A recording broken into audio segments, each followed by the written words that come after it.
آج کا سبق بڑا ہی اہم ہے۔ والدین کی ذمہ داریوں میں سے ایک ذمہ داری نبی علیہ السلام نے بیان کی۔ یہ ترمذی شریف کی حدیث نمبر 407 ہے۔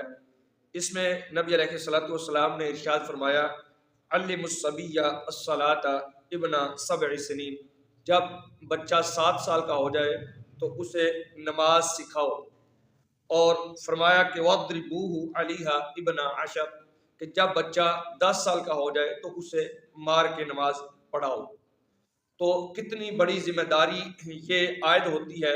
والدین کا، سرپرستوں کا بڑا مقام قرآن حدیث نے بیان کیا ہے، لیکن ان کی ذمہ داری بھی بہت بڑی ہے۔ فرمایا کہ جب 7 سال کا بچہ ہو جاتا ہے تو اس کی ذہنی قابلیت اس لحاظ کی ہو جاتی ہے، اس لیول کی ہو جاتی ہے کہ وہ نماز سیکھنے کے قابل ہو جاتا ہے۔ تو جب بچہ 7 سال کا ہو جاتا ہے تو اس کو بتانا شروع کر دینا چاہیے، بری چیزوں سے منع کرنا چاہیے، اس کو اللہ کے بارے میں بتانا چاہیے، نبی پاک صلی اللہ علیہ وسلم کے بارے میں بتانا چاہیے، قرآن کے بارے میں بتانا چاہیے۔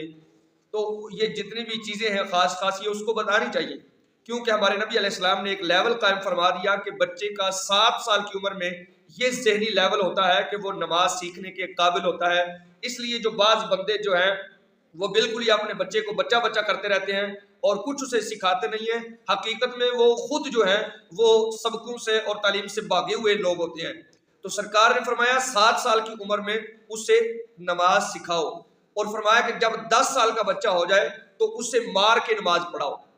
یعنی نبی علیہ السلام نے ارشاد فرمایا کہ 10 سال کے بچے کی یہ ذہنی قابلیت ہے کہ وہ نماز پڑھ سکتا ہے، وہ نماز پڑھنے کے قابل ہے، اور اتنا قابل ہے کہ اگر وہ نہ پڑھے تو اسے مار کے نماز پڑھاؤ۔ تو نبی علیہ السلام نے 10 سال کے بچے کا ذہنی لیول بتا دیا کہ وہ اس قابل ہو جاتا ہے کہ اسے ہر چیز کی سمجھ آ جاتی ہے، اچھے برے کی، پڑھنے کی، اٹھنے کی، بیٹھنے کی، جو چیز آپ اسے سکھانا چاہیں، پڑھانا چاہیں، وہ کر سکتے ہیں۔ تو 10 سال کی عمر میں فرمایا مار کے نماز پڑھاؤ۔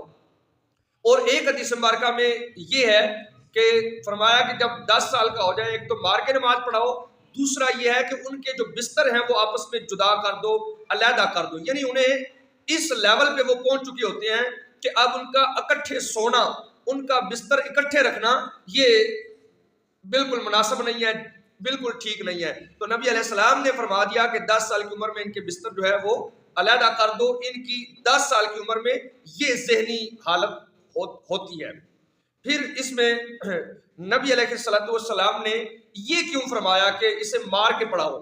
حالانکہ 10 سال کی عمر میں نماز فرض نہیں ہوتی، کیونکہ نبی علیہ السلام کی حدیث ہے کہ جب تک بچہ بالغ نہیں ہوتا اس وقت تک وہ مرفوع القلم ہے، یعنی اس کا اعمال نامہ نہیں چل رہا، اس کا نہیں لکھا جا رہا، اس کے گناہ نہیں لکھے جا رہے، تو اس پہ تو فرض ہی کوئی نہیں ہوئی جب تک بالغ نہیں ہو جاتا۔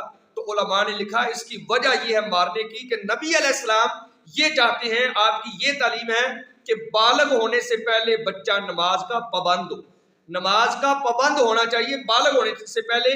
یہ اسلام کی تعلیم ہے، یہ نبی علیہ السلام کی چاہت ہے۔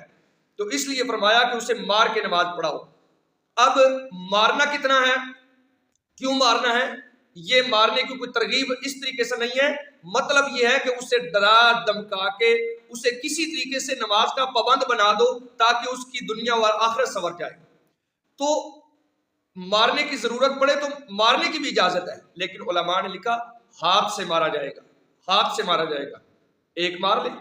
زیادہ ضرورت پڑے تو حدیث مبارکہ میں نبی علیہ السلام نے ایک معلم کو کہا کہ 3 سے زیادہ نہ مارنا، اگر تو نے 3 سے زیادہ مارا تو اللہ تجھ سے بدلہ لے گا۔ تو اس لیے زیادہ سے زیادہ جو ہے وہ 3 تک جو ہے وہ مار سکتے ہیں۔ بہرحال مطلب یہ ہے کہ اسے نماز کا پابند بنایا جائے بالغ ہونے سے پہلے، اور یہ والدین کی ذمہ داری ہے، اور اس ذمہ داری کے اندر والدین انتہائی کوتاہی کرتے ہیں۔ ان کی شان بہت بلند ہے لیکن ذمہ داری بھی تو بہت بلند ہے، تو اگر وہ ذمہ داری پوری نہیں کریں گے تو وہ قبر و حشر کے اندر اس کے جواب دیا ہے۔ باقی علامہ شامی نے یہ بھی لکھا ہے کہ نماز کے علاوہ بھی اور بھی جتنی مارے ہیں، ظاہر تو یہ ہوتا ہے کہ ان کے اندر بھی سوٹی استعمال نہ کی جائے۔ بہرحال اللہ